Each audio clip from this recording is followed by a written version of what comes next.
National Weather Service in Fort Worth has issued a severe thunderstorm warning for southeastern Wise County in north-central Texas, northeastern Parker County in north-central Texas, until 6 p.m. Central Daylight Time.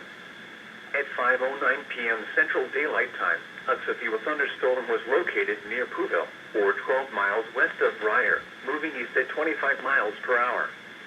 Hazard, 60 miles per hour with gusts and quarter-size hail. Source, radar indicated. Impact, hail damage to vehicles is expected.